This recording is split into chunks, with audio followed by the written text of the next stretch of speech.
যাদের হাতে বই খাতা আর খেলার সরঞ্জাম থাকার কথা, আজ তাদের হাতেই প্ল্যাকার্ড আর মুখে স্লোগান শোনা যাচ্ছে।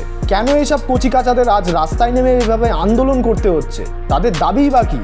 আর কেনই বা এমন দ্রুত এইসব জেন আলফাদের আন্দোলন এক রাজ্য থেকে আর এক রাজ্যে ছড়িয়ে পড়ছে? আর এই আন্দোলন যত ছড়িয়ে পড়ছে তাতে কেন্দ্রের মোদী সরকারের রক্তচাপই বা বাড়ছে কেন?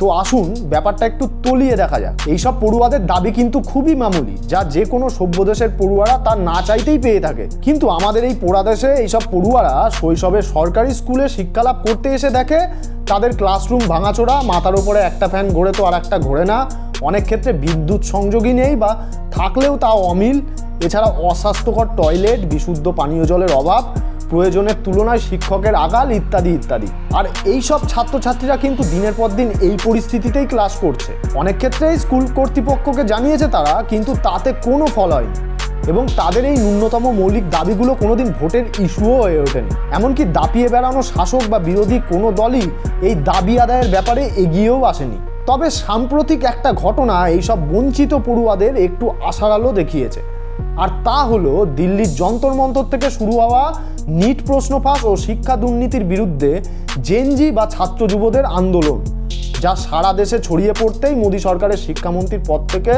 ধর্মেন্দ্র প্রধানকে ইস্তফা দিতে হয়েছিল।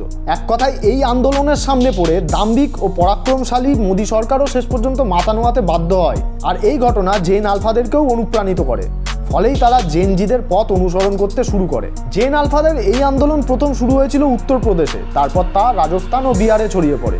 শুধু তাই নয়, প্রায় প্রতিটি ক্ষেত্রেই তারা তাদের দাবি ছিনিয়ে আনতেও সক্ষম হয়েছে এবং সরকারি কর্তৃপক্ষ তাদের আন্দোলনের কাছে মাথা নোয়াতেও বাধ্য হয়েছে। তাছাড়া ইতিমধ্যে সিজেপি এখন বিভিন্ন রাজ্যে স্কুলের বেহাল দশা তুলে ধরতে স্কুল ঠিক করো বলে প্রচারও শুরু করেছে। এই নিয়ে বিভিন্ন রাজ্যে সরকারি স্কুলের পড়ুয়াদের মধ্যে ভালো সাড়াও তৈরি হয়েছে।